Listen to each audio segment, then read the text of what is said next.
Je suis Xavier de Bontride, je suis très heureux d'être à vos côtés pour animer cette rencontre.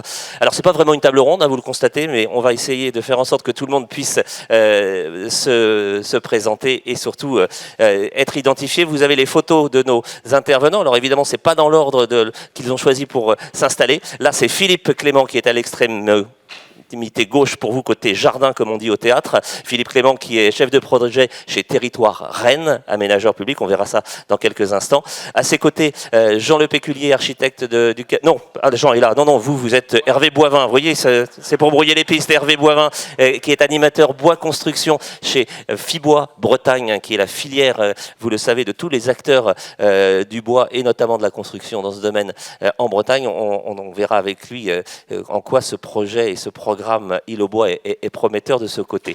Au milieu du panel, c'est Benoît Delaudet-Ngoussin. Vous êtes directeur d'opération chez Ataraxia Bretagne et vous avez rejoint Ataraxia justement pour contribuer à finaliser et à mettre vraiment en plein ordre de marche le programme Île au Bois dont nous allons parler.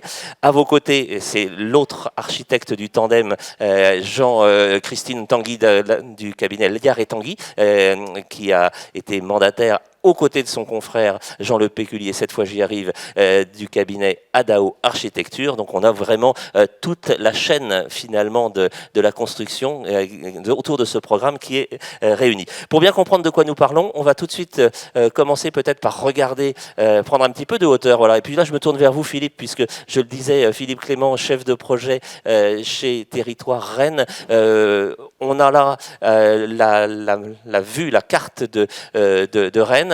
Et ça nous permet de situer le projet dont on parle dans la ZAC Bourgard-Quincé. Pour ceux qui connaissent Rennes, c'est au nord, hein, on voit le rond vert. Vous pouvez peut-être nous décrire un petit peu les intentions qui étaient celles de l'aménageur par rapport à ce morceau de ville qui est presque fini d'aménager maintenant.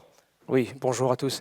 Oui, le quartier Bourgard, c'est le dernier quartier d'extension urbaine intra-rocade dans Rennes, qui fera à terme 5500 logements. On n'en est pas trop loin aujourd'hui. Il reste 4-5 ans pour terminer l'ensemble de ce grand projet. Et sur ce grand quartier, il y avait un deuxième parc qui est en cours de réalisation. Et en frange de ce parc, l'idée de pouvoir finir une partie du quartier avec des projets un peu plus emblématiques, en travaillant, entre autres, une demande qui avait été faite par les élus rennais et métropolitains de développer la filière bois en Bretagne, avec aussi l'idée sous-jacente de maîtriser les coûts de sortie de ce type de projet en allant chercher l'ambition, mais en restant raisonnable aussi sur la capacité à construire et surtout à toucher les bonnes personnes au niveau. Comment était justement libellée la commande et quel est le calendrier? Rappelez-nous, parce que ça a déjà quelques années dans la réflexion, dans la manière dont ce projet est arrivé. On va voir, je crois que c'est l'image suivante, voilà, qui nous permet de voir cette fois à quoi ressemble la parcelle, et on voit une implantation future des bâtiments concernés en trois tranches. Voilà, on est vraiment en lisière donc, de ce prochain dernier parc du quartier Bourgard. Et l'idée donc du départ, c'est cette démarche des élus, et puis le temps que le cahier des charges se rédige, avec d'ailleurs l'appui d'Abibois à l'époque, on s'est dit pourquoi pas aller tester une nouvelle façon aussi d'aller au droit des opérateurs, au droit des constructeurs, en recherchant en fait un projet plus itératif.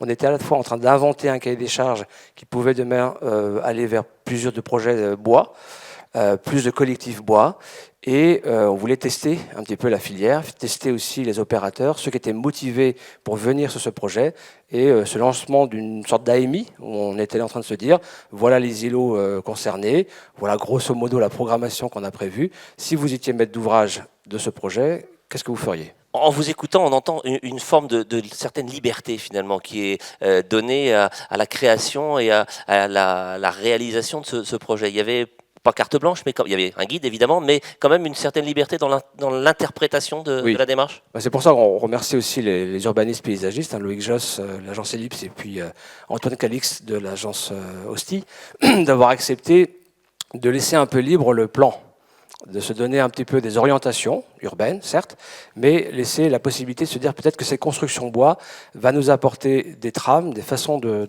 construire le logement, avec des formes urbaines diverses, individuelles ou individualisées, intermédiaires et collectives, mais ne pas donner tout de suite une obligation de trame, de plan, et les laisser venir. Donc c'est pour ça que la consultation a été une sorte de concours, plutôt un dialogue avec 2 ou 3 opérateurs qu'on avait choisis. C'était avant le Covid, hein, tout ça. C'était avant le Covid. Et on avait choisi ces opérateurs en leur demandant donc de s'épauler de gens qui connaissaient déjà le sujet, en allant même jusqu'à l'entreprise bois, qui pouvait déjà, dès le début de la conception, intervenir sur les process. Voilà.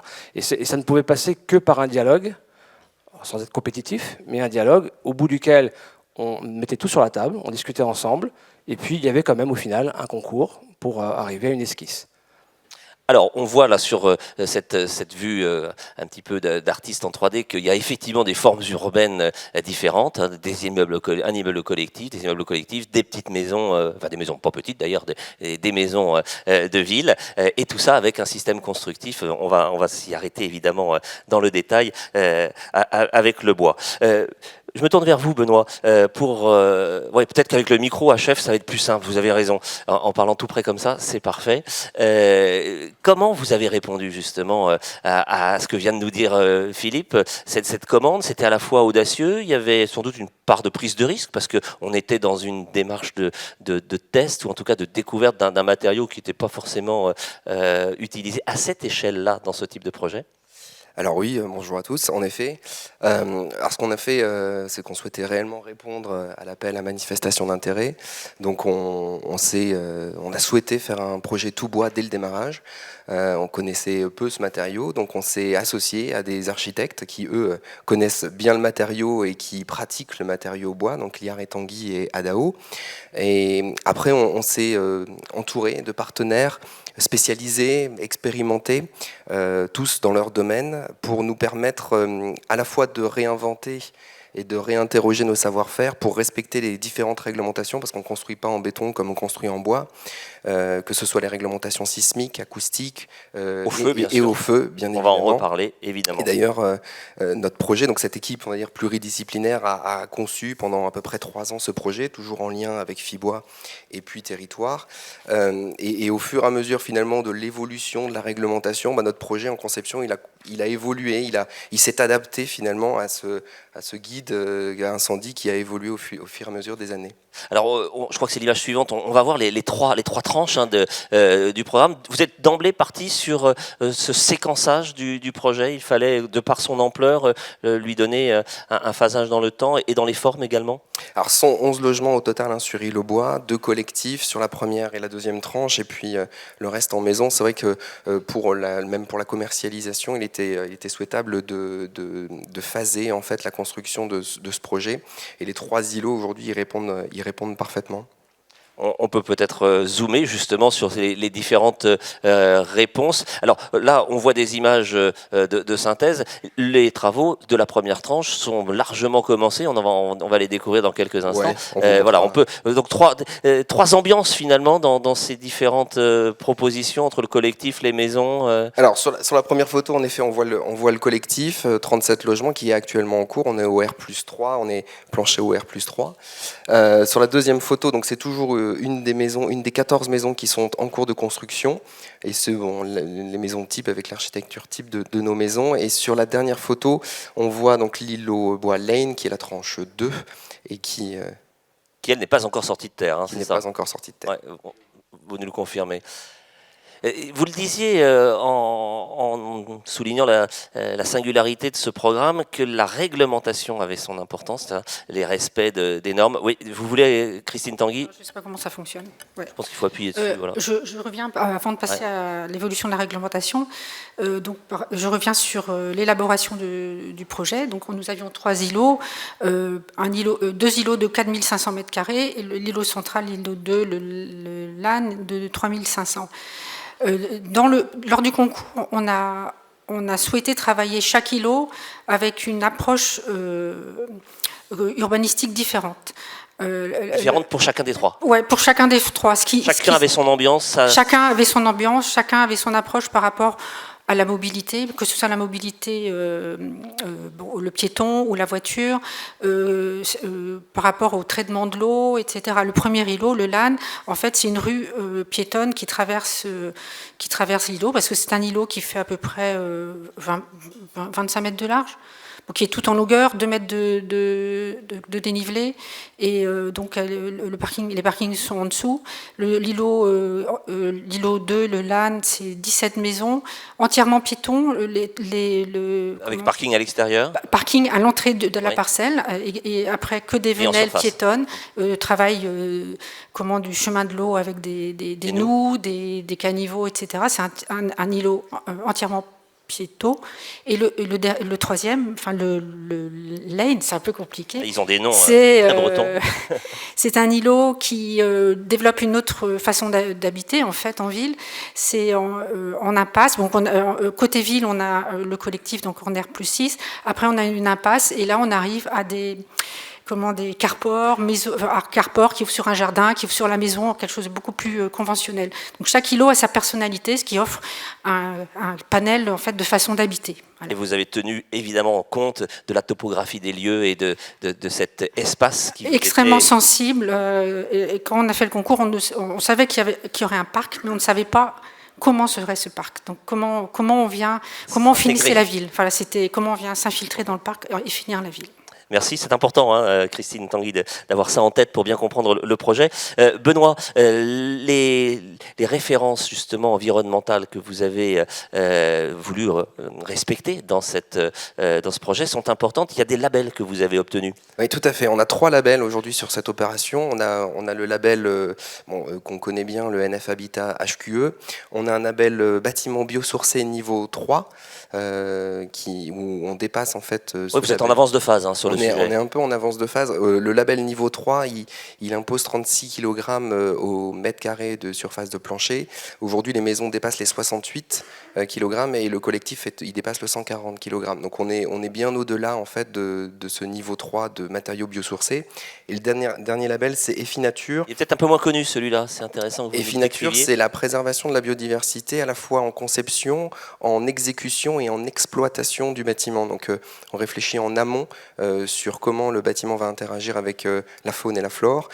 Très concrètement, vous avez des exemples ? Eh bien, par exemple, on regarde si on ne vient pas perturber les chauves-souris, on regarde comment, à terme, favoriser des nichoirs. On met des nichoirs, on met des hôtels insectes, on essaye de préserver ça et on évite de perturber la vie nocturne, notamment avec les éclairages des cheminements, où on a opté pour des éclairages à détection pour à la fois répondre aux besoins de nos futurs occupants et en même temps préserver la biodiversité sur place. Christine ? Ouais, pour ce label EFI-Nature, on est accompagné par un écologue. Donc, on ne fait pas n'importe quoi, c'est pas du greenwashing, c'est pas simplement mettre un mouchoir à oiseaux parce que ça fait joli, c'est vraiment une démarche scientifiquement conduite. Oui, ça donne on a des réunions avec Socotec qui va labelliser l'opération et tous les domaines tous les points sont épluchés, on a un cahier des charges extrêmement strict. Et voilà, pour l'instant, ça se passe bien. Ça se passe bien. Justement, un exemple concret, par exemple, c'est comment on a une serre sur l'opération. On le voyait tout à l'heure. C'est comment éviter que les oiseaux viennent s'écraser en fait sur les vitres de la serre. Donc, on réfléchit à la mise en place d'éléments sur les vitrages pour justement dissuader les oiseaux et marquer le vitrage pour éviter un crash. Philippe Clément, sur ces aspects justement d'insertion, d'écologie du projet, c'était également une attente forte de la collectivité, de la puissance publique locale ? Oui, voilà, c'est pas des sujets nouveaux, mais pour la mise en œuvre, ce que j'ai pas dit tout à l'heure vraiment, c'est qu'il fallait laisser ou faire confiance aussi aux opérateurs. C'est-à-dire, si vous êtes motivés pour faire avec nous, amenez-nous aussi vos ambitions. Mais après, mettez-les en œuvre sans avoir besoin systématiquement d'aller chercher des moyens coercitifs, de venir les punir éventuellement derrière. Et effectivement, on espère que les oiseaux n'iront pas sur la derrière, parce qu'il y a quand même aussi la LPO, j'ai entendu le projet de précédent. Protection des oiseaux. Là, on a un parc, on a un peu plus de chances d'avoir quelques oiseaux encore déjà là. Et c'est vrai que la LPO, avec un refuge LPO à côté, il n'y a pas des préconisations, mais il y a des recommandations fortes. Voilà, un accompagnement, une bienveillance, et puis il y aura voilà, une surveillance de main pour voir comment les choses se passent. Benoît Delaunay-Goussin, justement, pour Interaxa, comment réagissent vos clients, vos prospects par rapport à ces propositions? Est-ce qu'ils sont sensibles à ce que vous déployez dans ce programme de l'île aux bois, ou est-ce que finalement c'est pas ça qui les intéresse, c'est le prix de sortie au mètre carré et éventuellement le confort que présentera les futurs logements? Alors le prix est important, évidemment. Mais j'ai envie de vous dire qu'il y a trois types d'acquéreurs. On a les acquéreurs qui sont écologistes dans l'âme, qui ont bien épluché le produit, qui arrivent et qui connaissent très bien le produit et qui ont envie d'investir dans ce produit-là. On a ceux qui... Ça, c'est les militants, un peu. C'est ceux qui sont convaincus par la construction bois. Il y a ceux qui ont envie de voir, qui veulent le découvrir, qui ont entendu parler que le bois est un matériau sain, qu'il était peu émissif de COV, qu'il était bon pour la santé, et qui était confortable, qui avait une hygrométrie constante. Enfin, il a plein de caractéristiques extraordinaires. Et donc, qui ont envie de voir, qui viennent visiter le chantier, qui essayent d'appréhender les choses. Et puis, il y a les troisièmes qui disent, bois, béton, pourquoi pas, allons voir, est-ce qu'on est sûr que le vent va pas la mettre par terre, est-ce qu'on est sûr que ça va pas brûler, etc. Donc là, on a un peu de pédagogie. La pédagogie à faire. Hein, exactement. Ouais. Ok. Alors justement, matériaux. On va en prendre le temps de découvrir avec Jean Le Péculier et Christine Tanguy le système constructif, le schéma technique, parce qu'il est quand même très singulier et il mérite qu'on s'y arrête pour bien comprendre l'originalité de ce projet, qui est une première en Bretagne, un immeuble de R+7 étages en bois comme ça. C'est une première et ça mérite d'être souligné. Qu'est-ce qu'il faut retenir? Je ne sais pas comment vous allez vous partager, Jean et... Alors, Jean, vous avez le micro, c'est parfait. Bonjour. Si vous voulez être plus confortable, vous regardez sur mon écran et comme ça vous ne tournerez pas le dos au public, ça va être plus sympa. Voilà. Ça vous va? Oui, très bien. Alors, le système constructif est assez... Parlez bien tout près comme ça. Non, le système constructif est assez simple, on va dire. On a un rez-de-chaussée qui est sur un sous-sol, comme disait Christine, sous-sol qui est la continuité, qui est dessous l'immeuble, plus dessous les maisons qu'il y a un peu plus loin. On a un rez-de-chaussée en béton, et à partir du R+1, on a donc 5 niveaux en CLT. Alors le CLT, il faut peut-être expliquer ce que c'est. Alors, si on a affaire en CLT, c'est du bois lamellé croisé, en français. Hein, en anglais, cross-laminated timber. Exactement. Donc c'est du bois massif, collé, lamellé. On a l'habitude d'utiliser ce matériau on s'en sert. en Alors, France et dans nos régions. Je vais être honnête, nous en logement, à l'agence, on fait beaucoup de logements. On a déjà fait des logements en bois, mais c'était plutôt en OSB. Autre technique. Autre mise en technique. œuvre. Christine s'en servent beaucoup. Ouais, pour notre part, notre premier, on se sert du CLT depuis 2010. Mais sur pas les mêmes projets. Sur du bâtiment public. Sur du bâtiment public, là, on est dans du résidentiel et ça change aussi pas mal de choses. Là, effectivement, on est les premiers sur Rennes à construire en CLT sur un R+7. Ça présente des caractéristiques techniques particulières, il y a des défis à relever. C'est comme du béton. C'est comme du béton. On crée. Ça se coule pas quand même. Hein. Non, mais c'est préfabriqué. On crée des façades, des planchers qui ont des portées, qui ont certaines portées, et voilà. C'est ni plus ni moins qu'une construction classique en fin de compte. Mais sauf qu'au lieu d'être en béton, c'est en bois, parce que c'est du massif. Hein, on est d'accord. Je crois que l'image suivante, d'ailleurs, on peut peut-être découvrir. Voilà. Alors pour vous donner un ordre d'idée, voilà, celle-là. Ouais. Celle-ci, c'est la fabrication du CLT. Hein. Oui, on voit comment on voit les épaisseurs qui sont concernées, c'est ça. Oui, c'est ça exactement. Et là, voilà, on voit la façade qui se monte sur la suivante. L'idée du CLT, alors pour vous donner quelques chiffres, voilà, les façades, ils sont en épaisseur de façade, c'est entre 12 et 16 cm. Évidemment, plus on monte, plus la façade est moins épaisse. Ça, c'est aussi une question de finance. Et les planchers, c'est des planchers qui font 26 d'épaisseur. 26 versions. Alors l'avantage. Oui, j'allais vous poser la question. Quels sont les avantages constructifs par rapport à des techniques traditionnelles, béton, poutre classique? Je ne sais pas s'il y a un avantage constructif, à part la rapidité de chantier. Quand même. C'est un avantage énorme. C'est comment construire en bas carbone. Ouais. En bas carbone. Ouais. Exactement. Le bois est le CLT est beaucoup plus léger que le béton, ce qui fait qu'on a beaucoup moins de béton en fondation, quoi. On impact sur les fondations, exactement. Impact sur les fondations, des qualités énergétiques. Dans des proportions de quelle ordre pour avoir un ordre de grandeur? Je vous pose une colle, là, Christine. Ça, c'est une colle. C'est une colle. C'est une colle à pas poser. Ouais, une colle, ouais, c'est une colle. Mais en tout cas, ça se mesure. Vous avez. Oui, ça se mesure, bien sûr. Ce sont des chiffres qui sont disponibles. Ouais. D'accord. Et donc, Voilà, ça c'est une photo qui a été prise il y a quelques jours, hein, je crois. Oui, Le chantier en est là pour l'instant. il y a quelques jours. Ouais. Et c'est important quand je dis bas carbone, c'est que par exemple, sur cet immeuble-là, ce qu'il faut savoir, c'est que en bois massif, on a je regarde mes chiffres parce que c'est important. Oui, aller aux sources important. précises. Il y a 756 mètres cubes de bois, exactement, sur ce projet-là. 756 mètres cubes de bois. Quand on sait que 1 mètre cube de bois stocke 1 tonne de CO2, Ouais, c'est un piège à carbone formidable. c'est un piège à carbone formidable, puisque là, on stocke 750 tonnes de CO2 sur ce projet-là. Alors, oui, Christine, vous vouliez ajouter un mot? Juste pour comparer, là, ce Ouais. gelé, hein, c'est que le béton en émet 3 tonnes, enfin 1 tonne de béton émet 3 tonnes de carbone, et l'acier en émet 5 tonnes. Donc, je pense qu'on prêche des convaincus dans la salle, il n'y a pas photo. Ou des gens qui viennent se renseigner justement. Sur l'aspect qu'on évoquait il y a quelques instants, les normes thermiques, sismiques, et puis la résistance au feu. Parce que c'est ça quand même le problème, singulièrement en France où les réglementations ne sont pas forcément les mêmes que dans d'autres pays voisins où ils ont une culture du bois plus développée en matière de construction. Comment vous avez surmonté cette contrainte-là? Vas-y. Non, vas-y.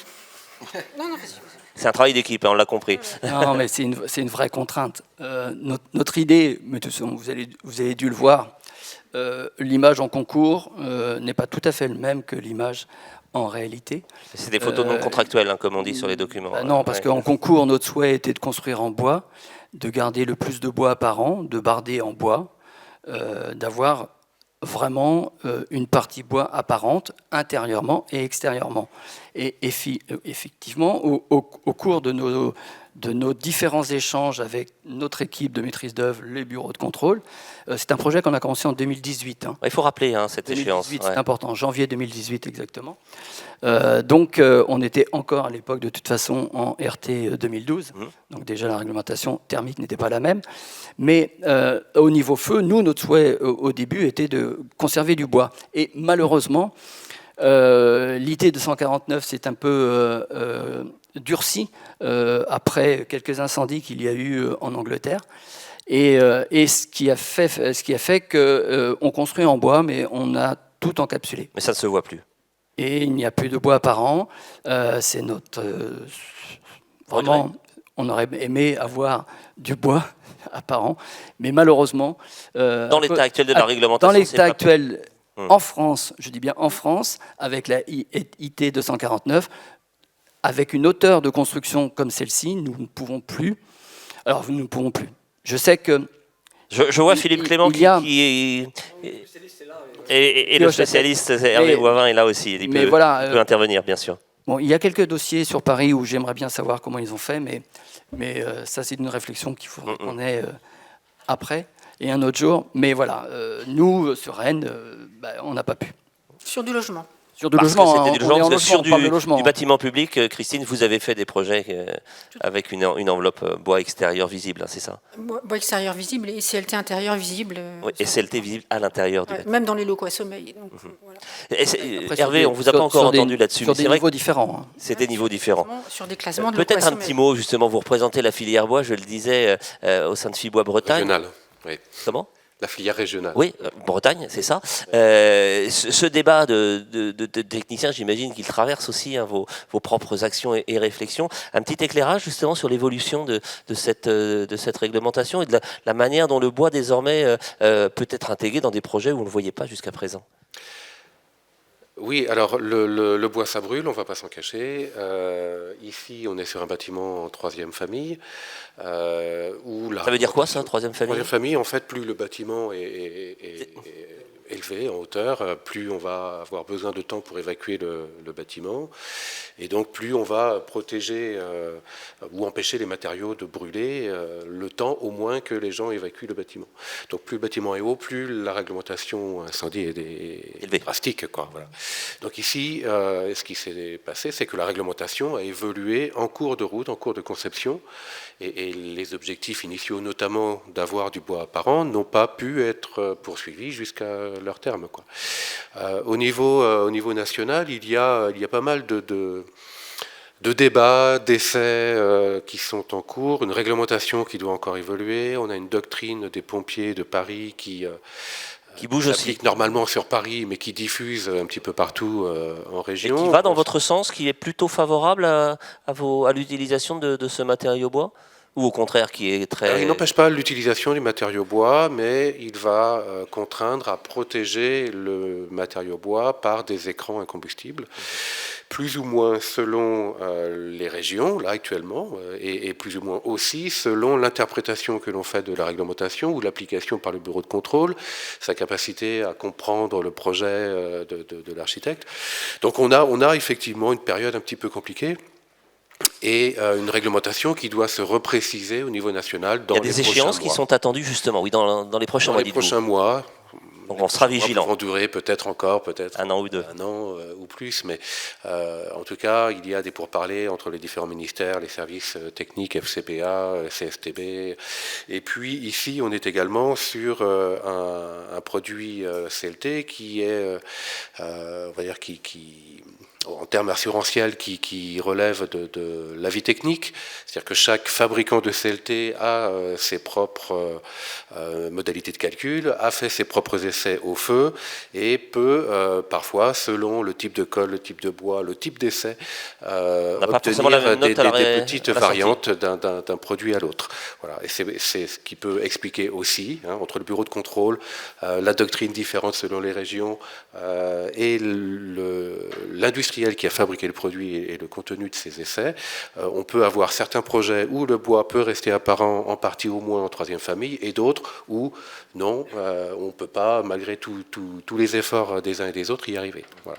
Avant de revenir justement avec vous sur les perspectives offertes par ce programme sur le développement de la filière, peut-être encore quelques mots avec Jean et Christine sur les aspects techniques. On voit là maintenant une vue intérieure du bâtiment sur l'écran. Oui, c'est la même photo que celle... non, c'est celle d'après, je crois que vous avez. Voilà, c'est celle-là.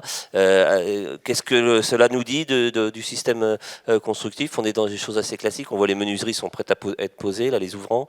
Voilà, là, l'idée, c'est assez simple. Là, ce qu'on voit, c'est un refend. Après, derrière, on voit un peu de structure métallique. C'est ce qu'on voyait sur les images d'avant. Le bois dans sa portée, on va dire, on a besoin de retrouver... Alors, il porte mieux, le CLT porte mieux sur 3 appuis. Et donc, c'est aussi pour ça, les planchers vont jusqu'à 12 mètres de long. Oui, j'allais dire, on est dans des convois exceptionnels pour acheminer ce type jusqu'à de 12 mètres de long, donc, mais par contre, sur 3 appuis. Donc là, ce qu'on voit, il y a un refend. La photo d'avant, on voyait une structure métallique, parce qu'on est dans des logements, donc on essaye d'avoir le moins de poteaux possible apparents dans les appartements. Et puis voilà, donc... là, on voit le linteau, il n'y a pas de menuiserie. Non, il n'y a pas de menuiserie. Ils sont en cours de pause. Et donc, le refend, avec la complexité qu'on construit en bois, ce qui est différent par rapport à la maçonnerie et une construction traditionnelle, c'est que construction traditionnelle, dans un plancher, on incorpore les gaines dans le plancher. Là, il était hors de question d'incorporer quoi que ce soit dans le plancher bois. Donc, c'est le plafond qui fait donc, là, on fait l'inverse. On fait redescendre tous nos fluides du plafond vers le bas pour aussi... se limiter dans d'éventuelles problématiques d'eau. Puisque au lieu de mettre les planchers, on ne va pas mettre les planchers, les réseaux d'eau dans le plancher bois, donc on les met en plafond et s'il y a un problème, on le verra. Justement, à vous écouter, on devine que la coordination des différents acteurs de la construction a son importance. On ne construit pas tout à fait de la même manière un projet comme celui-là par rapport à un bâtiment béton classique. On ne construit pas du tout de la même manière. Pas du tout, du tout. Alors, c'est vrai que c'est peut-être pour ça que ça a mis un peu de temps à sortir. Le projet, on va dire, 2018, les études. Là, il a commencé il y a... En mars de l'année dernière. Mars l'an dernier, c'est ça. Donc, on voit que ça a été un peu long, effectivement, mais cette longueur est due aussi à la nouveauté. Il y a un côté un peu prototype de la démarche. Oui, prototype. On avait chacun nos expériences, mais c'est du logement, c'est différent. Et il faut surtout... on n'a pas eu de mal au niveau de l'équipe de maîtrise d'œuvre pour pour travailler autour du bois. La complexité du bois, c'est en chantier en fin de compte, parce qu'on s'aperçoit que ce qu'on entend sur les chantiers qui ne En chantier, c'est-à-dire sur le site. Hein, exactement, ce qu'il ne faut plus entendre, c'est que j'ai fait comme d'habitude. Et là, c'est fini ça. Il faut arrêter de dire j'ai fait comme d'habitude. Il faut justement faire différemment. Il faut que les entreprises, la complexité qu'on a en bois, c'est une partie pédagogie, ce qu'il faut qu'on ait vis-à-vis des entreprises. Les chefs d'entreprise comprennent très bien, nous écoutent, mais le problématique, c'est que les gars sur le chantier n'ont pas forcément ce retour et ils font comme d'habitude et c'est pas possible. Et ça ne peut pas forcément bien fonctionner. Christine ? Juste un rappel, donc, dès le début du concours, dès le début de la conception, et c'était dans l'équipe, nous avions un partenaire qui était l'entreprise Béliard, qui nous a accompagnés et qui fait ce chantier-là aujourd'hui. Donc voilà, c'était pour rappel. Nous avons également dans notre équipe un bureau d'études structure, qui est Xylo Structure. Spécialiste, Spécialiste, voilà, qui a validé. Parce qu'on pourrait nous demander pourquoi on est en CLT, donc c'est du caillage, pourquoi on est en CLT en façade. En fait, c'est le principe constructif de ce bâtiment. On peut pas le remplacer par un mur ossature bois. En termes de résistance. Ouais, parce que ça nous est parfois. C'est la question qu'on vous pose, que les spécialistes vous posent. Ouais, enfin spécialistes, voilà. Mais ça, notre bureau d'études structure pourrait répondre. Mais dans notre cas précis, ce sont des façades CLT. CLT. Alors, question pour vous, Hervé Boivin. Je le disais en ouvrant cet atelier, on est sur un objet architectural assez inédit de par sa dimension. Premier immeuble en Bretagne de R+7, hein, c'est ça, en bois. Je parle sous le contrôle des spécialistes, c'est bien ça. C'est bien ça. Est-ce que vous l'observez au sein de Fibois Bretagne comme une espèce de marqueur qui pourrait demain être, j'allais dire, faire des petits, ou en tout cas être dupliqué, il y aura une suite à ce projet ? Très certainement un marqueur, puisque, à ma connaissance, c'est le plus haut bâtiment de logement en Bretagne depuis le XVIIe siècle. Alors, depuis le XVIIe, pourquoi vous affirmez cette référence historique un peu lointaine quand même ? On savait autrefois construire en colombage des logements multiniveaux. Donc, dans le cœur de Rennes, on a au moins un bâtiment R+5 qui est encore debout. Il n'a pas brûlé dans l'incendie de 1720. Il n'a pas brûlé en 1720. Et depuis, bon, vous savez qu'on a très peu construit ces derniers siècles.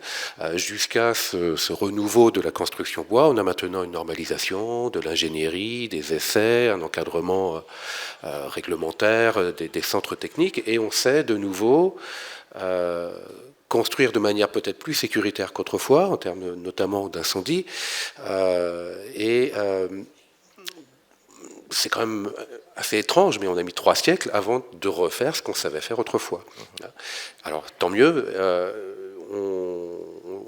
C'était pas du CLT quand même, hein, il y a 3 siècles. C'était pas du CLT, c'était du bois déjà. C'était déjà du bois, pas mis en œuvre de cette manière. C'était un autre système constructif, mais peu importe.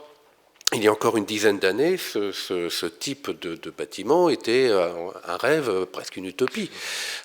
Donc, on est très heureux qu'il y ait un bâtiment de ce type en Bretagne. Il y en aura d'autres. Il y a déjà des projets un petit peu pouvant s'inspirer de cette démarche, d'à votre connaissance ? Oui, il y a d'autres projets, d'ailleurs relativement proches de celui-ci, avec différents systèmes constructifs, avec pas mal de mixité bois-béton, hein, vous l'avez évoqué. Ici, on a un noyau béton pour la cage d'ascenseur escalier.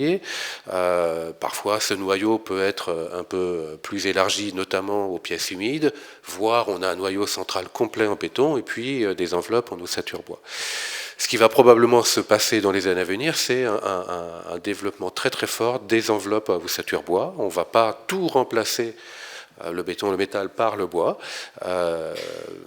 Parce que encore les entreprises, on n'a pas assez de bois. Une mixité des utilisations et des matériaux. Et probablement une présence très renforcée, très développée du bois en façade, en ossature bois. C'est là où on est compétitif. On a la ressource, on dispose de la ressource nécessaire à l'échelle internationale ou au moins européenne pour répondre à cette croissance du marché. Alors on a une ressource sur pied qui est très importante en France et en Europe, mais qui n'est pas à 100% de qualité bois d'œuvre pour répondre à des exigences. Là, il faut quand même des longueurs, il faut des dimensions particulières. Hein. Voilà, c'est ça. On construit essentiellement résineux aujourd'hui. Notre ressource est aux 2/3 feuillu. Donc si on veut développer bien au-delà de ce que l'on fait aujourd'hui la construction bois, il faudra aller vers l'utilisation de bois feuillu, comme au XVIIe. Donc c'est la gestion de la forêt aussi qui Donc doit c'est la être gestion de la interrogée. forêt, c'est les outils, l'industrie de transformation des bois, c'est également tout ce qui est caractérisation des essences de bois avec leur système constructif. Aujourd'hui, sur le résineux, on prélève à peu près 80% de la croissance biologique annuelle. C'est beaucoup. C'est beaucoup, mais ça veut dire que chaque année, 20% de la de croissance régénération biologique vient s'ajouter au stock existant. Donc on a encore une forêt qui croît en surface et qui croît en volume. Mais sur la qualité bois d'œuvre, on commence à s'approcher des capacités maximum Un de point la de forêt. vigilance là que vous Pour le partagez. résineux. Pour le feuillu, on a des marges de progrès très importantes. Mais on aura besoin de développer des savoirs, des réglementations, des normes. Et puis, il y aura un impact sur le coût, puisque un résineux va pousser en 50, 70 ans. Un feuillu, il faut compter le double. C'est ça. Donc Le rapport au c'est temps plus cher n'est à pas le même. produire, c'est plus long à produire, plus cher à produire, plus cher à transformer. Donc il faut s'attendre également à un impact sur le coût. Voilà. Merci. Mais on a une ressource assez largement disponible. Malgré tout, on ne construira pas tout en bois. Donc il faudra continuer de mixer les matériaux. Et peut-être, Christine, tu vas évoquer, le réemploi doit se développer. C'est indispensable. On ne pourra pas construire Justement, sans Christine, réemployer. vous vouliez poursuivre ou juste prolonger. juste par rapport au feuillu. Donc on a vu il y a quelques mois en Bourgogne du CLT Tchène qui est en cours d'attribution d'avis techniques. Voilà, ça bouge. Il y a des régions qui bougent en France. Dans l'Ouest aussi, où nous sommes, Bretagne, Pays de la Loire. Là, j'ai pas visité. On a des réflexions sur l'utilisation d'une plus grande variété de résineux en CLT ou en lamellé collé, donc notamment avec l'utilisation de pas maritime pour ce qui concerne la Bretagne. On n'a pas, à ma connaissance, encore de développement de CLT feuillu en Bretagne, bien qu'on ait Ça pourrait un des principaux industriels français se trouve en Bretagne, avec le groupe Tanguy, qui a été le premier avis technique CLT en France. Mais à ma connaissance, il ne travaille pas encore sur l'utilisation de feuillus en CLT. Alors, vous évoquiez à l'instant les coûts de fabrication. C'est un petit peu une question pour vous, Benoît, ça évidemment, avant de vous passer la parole pour quelques questions. Qu'est-ce qu'on retient du modèle économique de ce projet, dont on a vu à la fois la singularité, une forme de complexité dans sa mise en œuvre? Alors, nous, à la base, on répondait à une AMI construction bois pour tous, donc la construction bois avant tout, mais toujours à des prix abordables. C'est un marqueur de nos réflexions. On a toujours réfléchi à trouver les bonnes pistes pour toujours garder un prix de sortie des logements qui soit accessible au plus grand nombre. Donc c'est sûr que les coûts de construction sont plus élevés que les coûts de construction béton. Maintenant on n'a pas à rougir de ce qu'on propose. Et juste un sujet qu'on n'a pas forcément abordé, c'est qu'on a retravaillé aujourd'hui, parce qu'aujourd'hui Îlot Bois, dans ses caractéristiques et dans son mode de construction, dans sa quantité de matériaux biosourcés, on a retravaillé, on est en RT 2012, Jean l'a précisé tout à l'heure, et en fait en retravaillant les calculs, on se rend compte que notre projet il est performant et il permet d'atteindre le seuil 2028 sur la RE 2020 pour le collectif. Et donc ça c'est chouette. C'est bien. Alors, ce qui est chouette aussi, on le voit à l'écran, c'est que ce programme, il a été distingué aux dernières pyramides d'argent. Vous avez... Tout à fait. On a eu le privilège d'avoir la pyramide d'argent dans la catégorie innovation industrielle. Et donc, chez Ataraxia, ce projet vous inspire peut-être d'autres projets à venir Évidemment, si on peut demain... il n'est pas terminé déjà, il faut le terminer. Il faut le terminer, il faut faire les 2 autres tranches. Mais évidemment, si demain on a la possibilité de faire d'autres constructions en bois, pourquoi pas. Il y a une expertise en tout cas collective qui a été... On pourra de toute façon s'appuyer sur ce qu'on a appris. Aujourd'hui, on en sait plus sur les matériaux bois. On sait aujourd'hui comment réduire l'impact carbone de nos constructions. On sait comment proposer en fait des logements qui soient construits différemment, des logements qui soient plus confortables, plus sains et plus agréables, parce que le bois est bon pour la santé et ça on le précise que trop peu. voilà, on dit que la ville doit se construire aussi en pensant à la santé de ses habitants, et ça passe par la qualité des logements qui y sont produits. Et de ce point de vue-là, c'est plutôt pas mal. Exactement. Avant de prendre des questions, un commentaire peut-être, justement. On a commencé avec vous, Philippe Clément, de Territoire Rennes, sur ce que cette démarche va apporter au territoire en termes d'enseignement et qui peut-être demain seront intégrés dans vos cahiers des charges à venir. La meilleure preuve, ça, c'est évidemment le projet en train de se construire. Même si on parle de 4 ou 5 ans entre les études et aujourd'hui, c'est pas quelque chose de gravissime. Il faut que le projet sorte. Et donc, ce qu'on a pu démontrer aux élus rennais, et ils vont bientôt aussi venir visiter le chantier, c'est que voilà, on a plein de projets expérimentaux, innovants, qu'on avait voulu sortir et qui sont encore dans les cartons. Donc, il fallait un démonstrateur. C'est un peu ce rôle-là que joue voilà. Innova. Et ce que dit Hervé, voilà, juste à côté, un autre projet se dessine sur des bases similaires, moins ambitieuses peut-être globalement dans les pourcentages ou dans les kilos de bois au mètre carré. C'est pas le but de battre des records à chaque fois. C'est surtout désormais de démontrer qu'on sait l'intégrer et que ce n'est plus un gros mot, ça n'a jamais été, de faire du mix bois-béton et d'accepter effectivement cette mixité comme étant demain le meilleur exemple du travail sur le référentiel bas carbone qu'on est en train aussi d'essayer de mettre en place ou d'expérimenter. Dernière question de calendrier, Benoît. La livraison des premiers logements dans la première tranche, c'est prévu pour ? La livraison des logements de la première tranche est prévue pour février 2024 et on croise les doigts pour tenir les délais. Hein. Pour tenir. Alors, on sait que le contexte est compliqué pour tout le monde. Tenir les délais, j'ai bon espoir pour qu'on les tienne et peut-être même faire un petit peu mieux et livrer fin 2023. On n'est pas à l'abri d'avoir une bonne nouvelle. On essaye de faire au mieux. Tu peux peut-être préciser, Benoît, ce qu'on évoquait tout à l'heure, le niveau atteint au regard de la RE 2020. Seuil 2028. Voilà.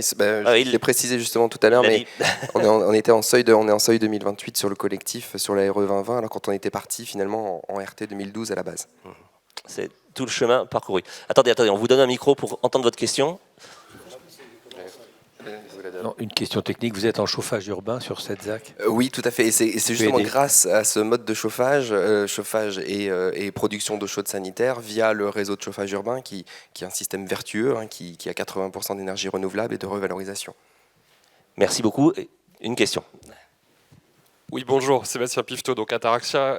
Je complète juste vis-à-vis de la stratégie d'Ataraxia. Effectivement, ce qu'a dit Benoît, on a déjà un autre chantier en cours qui n'est pas du neuf, qui est de la réhabilitation, où on réélève 3 niveaux de logement tout en structure bois également.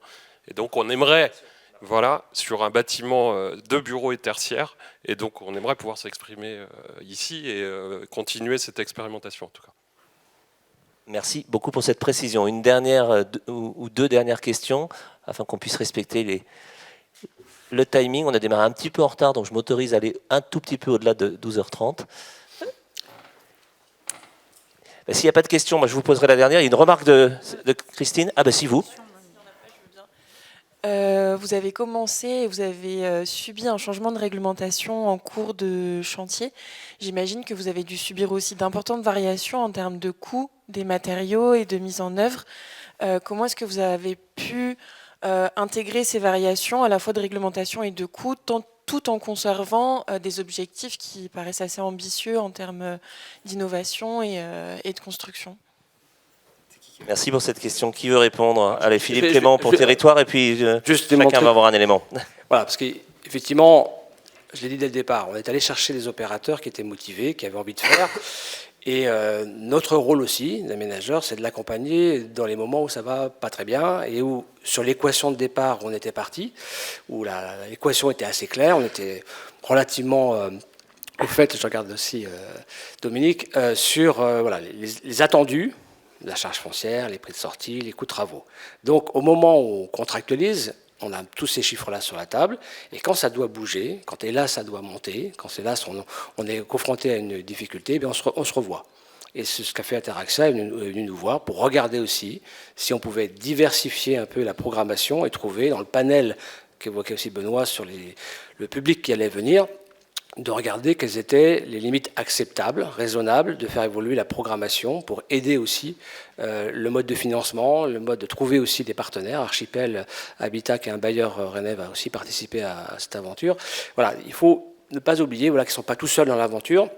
l'équipe est assez large, mais il ne faut pas oublier que de temps en temps, pour de l'expérimentation, il faut aussi accepter de revenir un peu aux fondamentaux et de faire évoluer le projet, je le dis raisonnablement, et d'aller chercher la validation auprès des élus. Mais ça s'est bien passé. Parce que c'est vrai, comme vous le rappeliez dans votre question, le contexte économique a été quand même particulièrement chahuté sur ces dernières périodes, avec augmentation des coûts de matériaux. Jean, c'était pas simple. Si je peux me permettre, on a le même problème en structure béton. Oui, le bois ne fait rien à l'affaire, comme on dit. C'est pas le sujet. Oui, tout le monde le sait. Le prix des matières premières a explosé. Il y a eu le Covid, il y a eu la guerre en Ukraine, ce qui fait qu'aujourd'hui, on a des entreprises qui ont de vraies difficultés, qui viennent nous voir, on les écoute, on les accompagne. C'est dans notre ADN aujourd'hui de ne pas laisser tomber les partenaires qui sont avec nous depuis le démarrage et d'essayer ensemble de trouver des solutions. Alors parfois avec des aménagements de projets, parfois avec des bonnes idées qui souvent ils arrivent avec un problème mais ils ont déjà la solution et il suffit d'en parler et de l'évoquer après avec nos architectes parce que au final, ça passe aussi, c'est cette équipe pluridisciplinaire, on essaye d'aller un peu plus loin, on essaie d'avoir la validation au niveau de la réglementation, la validation architecturale et esthétique, la validation aussi de notre part sur le fait que nos acquéreurs restent satisfaits du bien qu'ils vont acquérir. Et aujourd'hui, en faisant ce travail en équipe, c'est comme ça qu'on y arrive. Merci beaucoup. Vous voulez rajouter un mot, Christine ? Ouais, c'est une précision, parce que tout à l'heure, Benoît a parlé du label biosourcé niveau 3, ça rejoint aussi le côté économique. Il y a des choix qu'Ataraxia a fait pour atteindre ce label, et donc la peinture Algo a été validée. Peinture biosourcée. Biosourcée, il fallait, pour avoir le label biosourcé, niveau 3, il faut 2 matériaux biosourcés. Bien sûr, nous avions le bois, pour des raisons économiques. Les matériaux d'isolation ne le sont pas, mais donc ce deuxième matériau, donc on a été le chercher par la peinture en fait, et je crois qu'il faut le souligner parce que c'est quand même une plus-value. Et ça coûte plus cher. Ça coûte plus cher, ouais. Voilà. Mais à l'arrivée, c'est plus simple. Et c'est plus simple. Merci beaucoup de votre attention. Merci à chacun de votre participation.